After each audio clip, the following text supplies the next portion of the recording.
Salam Aleichem. Alors nous nous retrouvons ce soir pour la suite et probablement la fin, c'est la dernière du premier volume du Kuzari dans l'édition donc du Rav Bochko aux éditions Lishma. Élévation sans le mérite de l'effort. De quoi s'agit-il?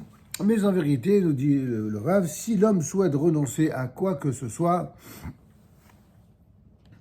c'est de préférence aux souffrances elles-mêmes. En effet, si vous vous en souvenez, nous avions envisagé tout le thème de la souffrance sous différentes expressions du mal. On avait d'abord dit que l'absence de Dieu, c'était la cause de la présence du mal. Ensuite, on avait dit que certaines souffrances constituaient des châtiments. Et par ailleurs, certaines souffrances sont de véritables souffrances d'amour que Dieu, par amour, nous inflige, mais parce qu'on est en mesure de les surmonter et parce que elles nous permettent de faire apparaître le meilleur de nous-mêmes. Ensuite, on avait terminé en disant que les souffrances qui dépouillent l'homme de sa matérialité permettent de s'élever considérablement.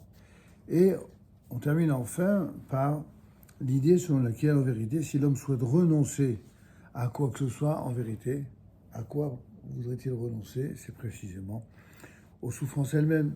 Si vous demandez l'avis à la plupart des gens sains de corps et d'esprit, des gens normaux, qu'est-ce que tu préfères? Tu préfères avoir la récompense dans le monde futur quitte à souffrir dans ce monde-ci, ou tu préfères avoir des souffrances dans ce monde-ci, etc. Et moyennant... il n'y a personne de sain a priori qui va dire je veux des souffrances.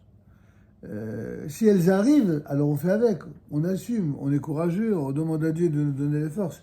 Mais a priori, comme on l'a cité d'ailleurs dans les rabbinim qu'on a cités lors du dernier cours, personne ne veut souffrir, notamment souffrir d'atroces douleurs pour dépasser sa matérialité corporelle. Et ce n'est pas seulement très dur, c'est carrément intolérable. C'est même plus inhumain, même que surhumain. C'est quelque chose qui, évidemment, nous dépasse et complique notre existence et nous pourrit la vie, comme on dit de façon un peu plus populaire. Et le Talmud lui-même rapporte le cas de 3 de ses plus grands maîtres qui, lorsqu'ils sont tombés malades, ont éprouvé de grandes souffrances. Et ils ont répondu à ceux qui leur demandaient si ces souffrances leur étaient précieuses. Et la réponse fut, avec des variantes de contenu, mais la même réponse, ni elles ni leur salaire. On n'en veut pas des souffrances et on ne veut même pas des récompenses, pourvu qu'on n'ait pas les souffrances. Ils ont renoncé aux souffrances et ont immédiatement guéri.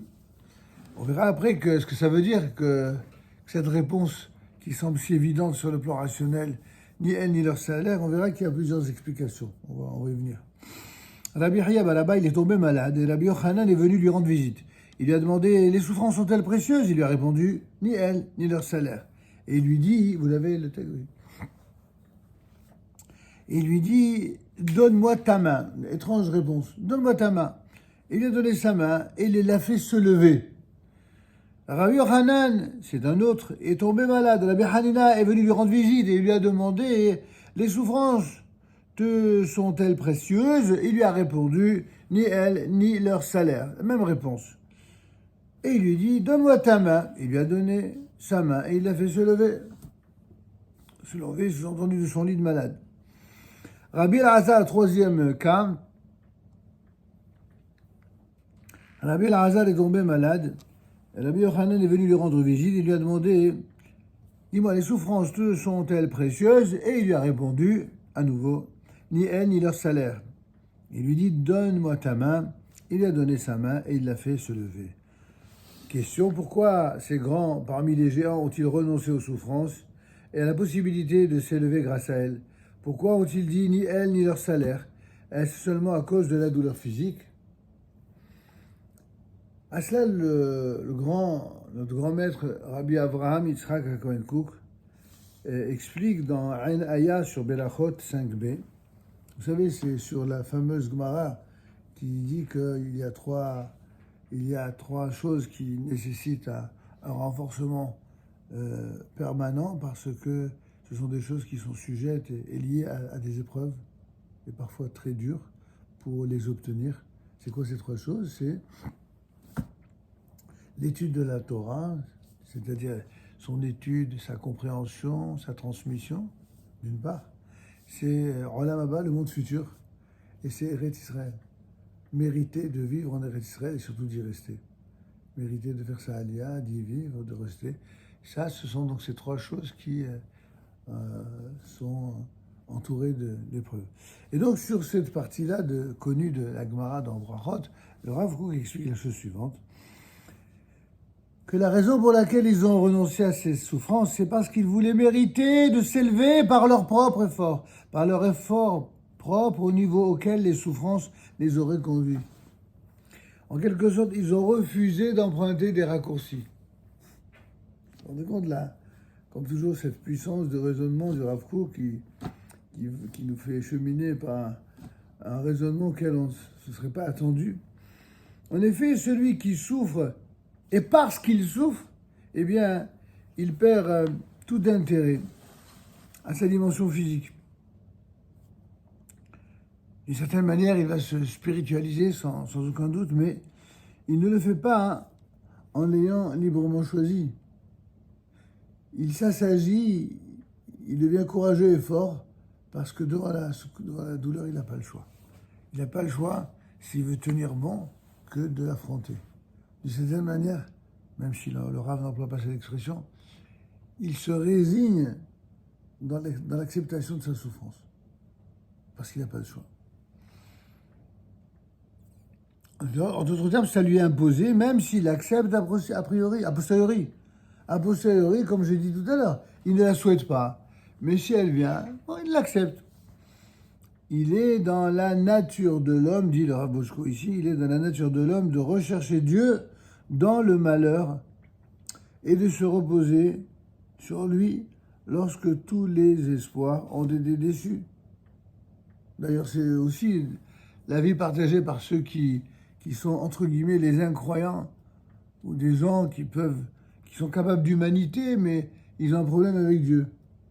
Combien de fois, certains médecins qui n'ont pas particulièrement la foi, quand ils veulent quand même, par altruisme ou par empathie, dire à leurs patients, écoutez, je vois que vous semblez être pieux, religieux, alors nous, on a fait tout ce que la science nous a permis de faire.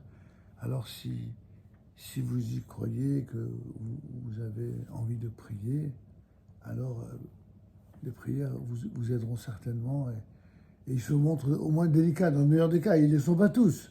Mais c'est une manière de dire que, bon, ben, si on a épuisé toutes les possibilités humaines et scientifiques, alors, et que vous croyez à autre chose, alors misez là-dedans, puisque c'est la seule voie. C'est presque une manière de dire, voilà, quand il n'y a plus d'espoir, alors au moins raccrochez-vous à cette bouée de sauvetage. Ça, c'est la réponse de souvent, en tout cas chez ceux qui justement ont un problème de relation avec Dieu, avec la foi. Or, le Rav Kook dit exactement le contraire. Il dit, pour quelle raison ils ont dit non, on veut ni elle, c'est-à-dire ni les épreuves, ni leur salaire. Ça veut dire, nous, on ne veut pas prendre de raccourcis. On n'a pas envie d'en arriver à accepter l'épreuve parce qu'on n'a pas le choix. Vous comprenez? Pas acculé à cette situation. Mais, Oui. Si je peux me permettre, Oui. ceux qui ont des épreuves et qui, en fait, grâce ou à cause de cette épreuve, décident en fait de regonfler leur foi et de se remettre en fait dans la prière. Dans ce cas, c'est peut-être l'effet positif en fait de la souffrance. Oui, d'accord. On a dit que dans ce cas-là, ça peut même faire partie de la dernière catégorie de ces épreuves qui sont données par Dieu par amour, parce qu'elles vont révéler le meilleur de soi. C'est vrai. Vous avez raison.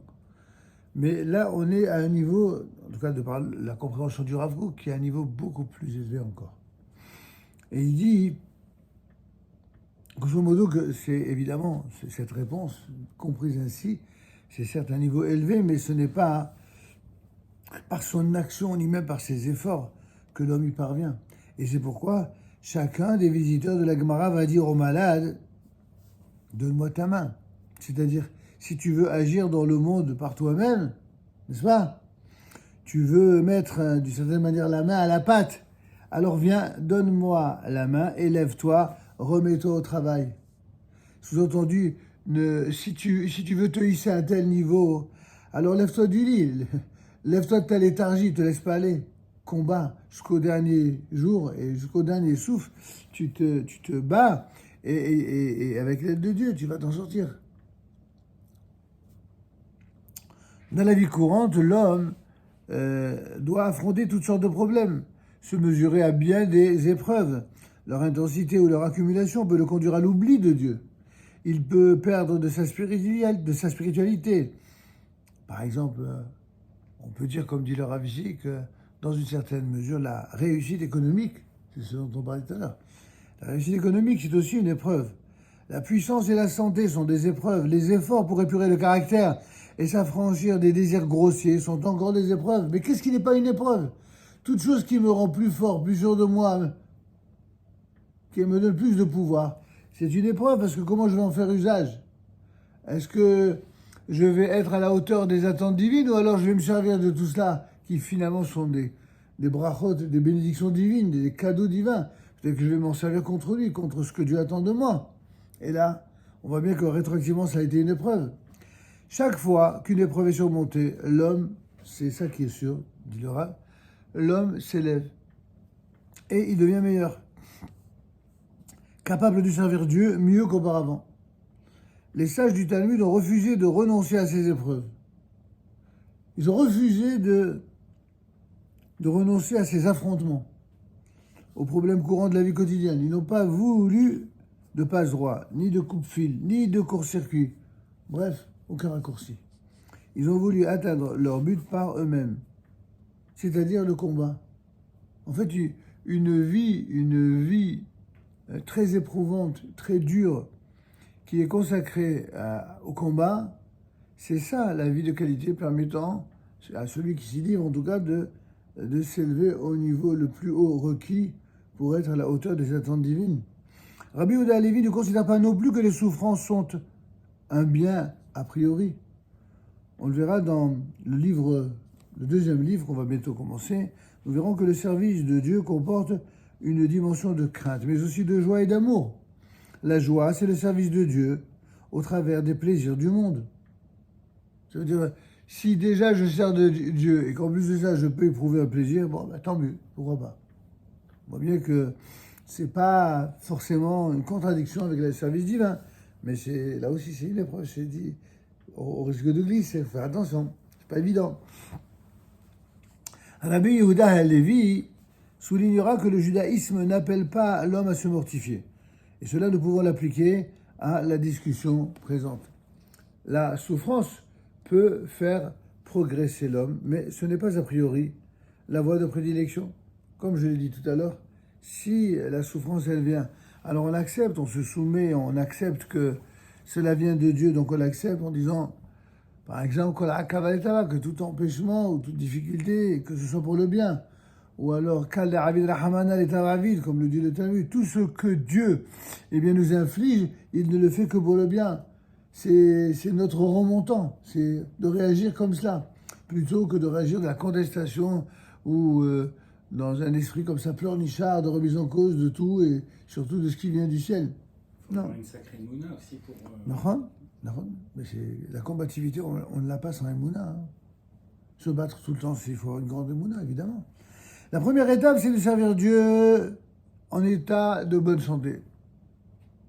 Quand on est jeune et en bonne santé, il ne faut pas gâcher sa jeunesse et sa bonne santé dans des plaisirs illicites, dans des pertes de temps, dans des stupidités.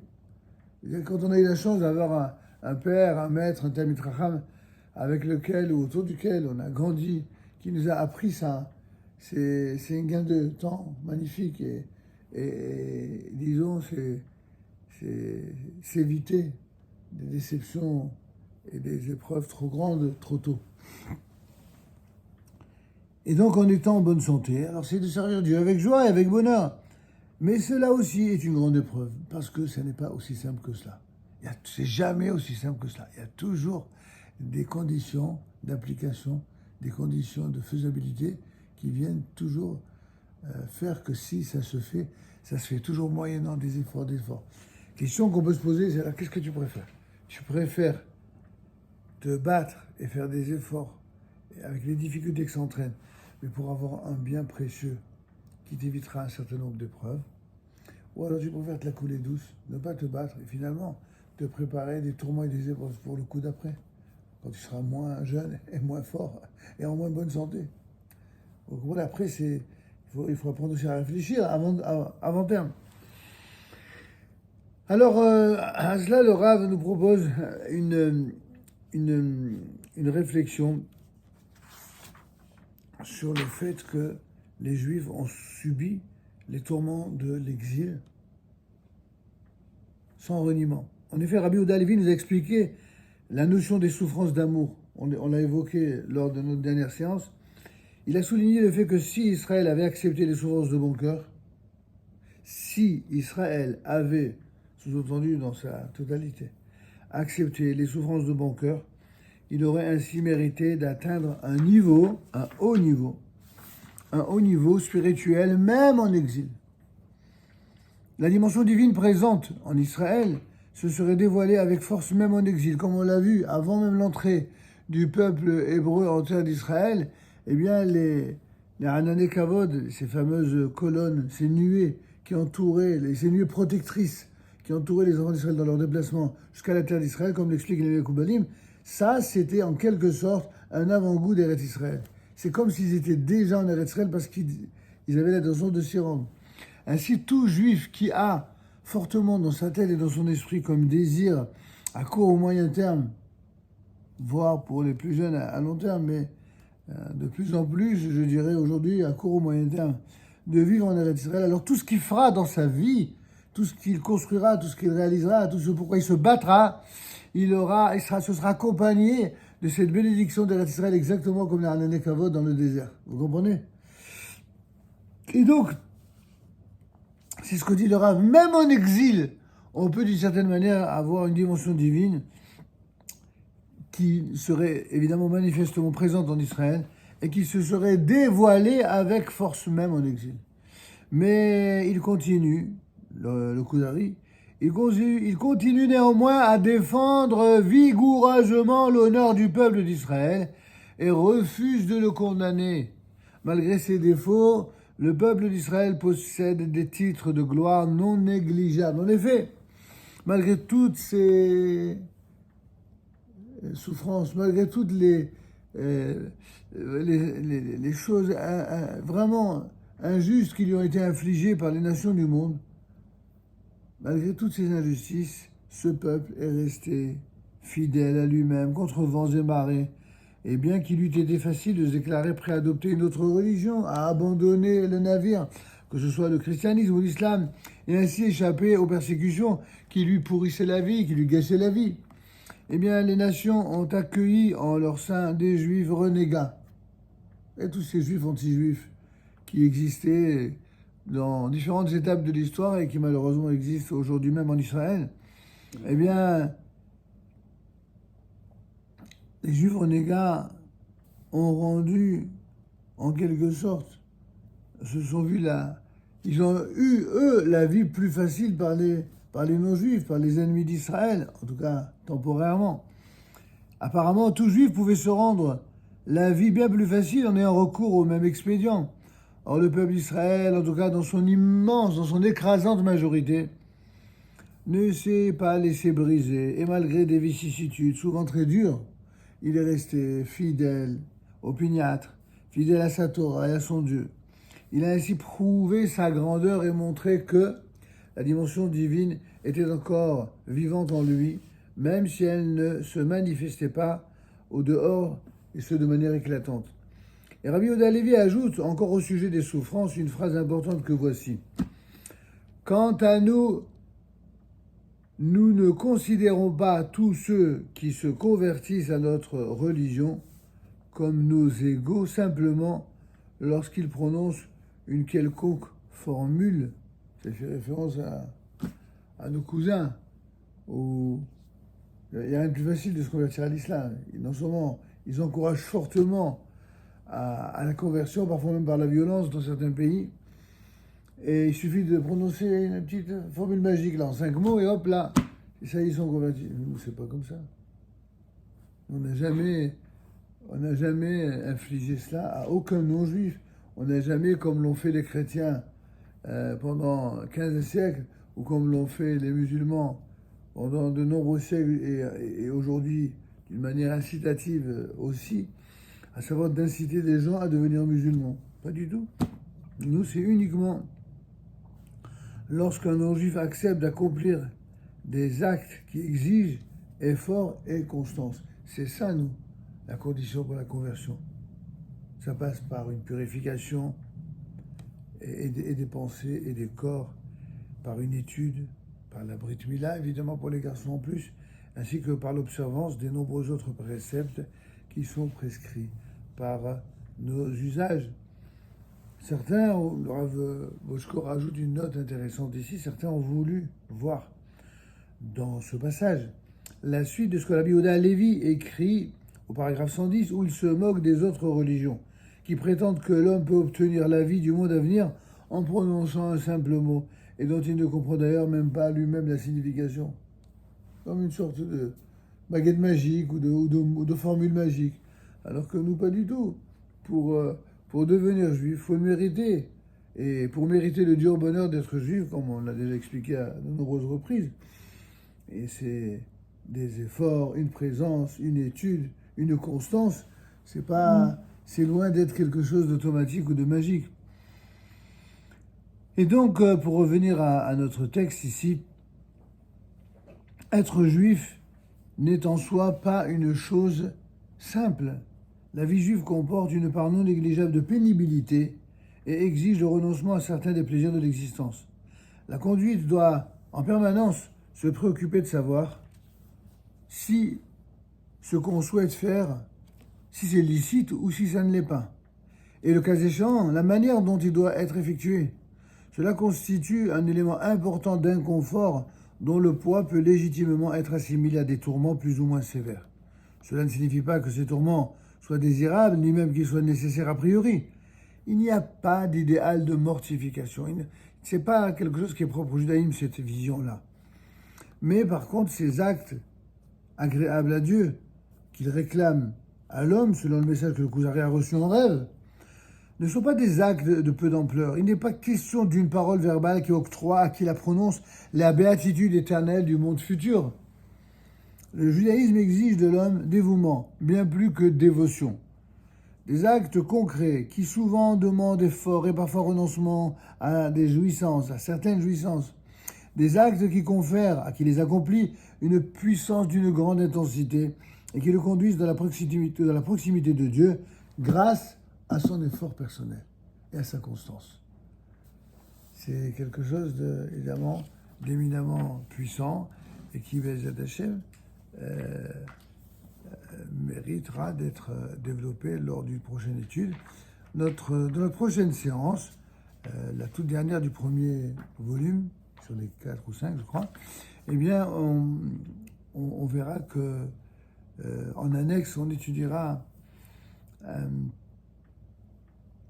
la lettre de Chasdai au roi Joseph. On expliquera exactement de quoi il s'agit, quel est le contexte. Et donc sur ce, on vous souhaite, pour ceux qui sont partis ou qui vont partir en vacances, de bonnes vacances. On se retrouvera, Bezat Hashem, soit la semaine prochaine, soit la semaine d'après, sur notre YouTube habituel. Kol Tov, bonne soirée.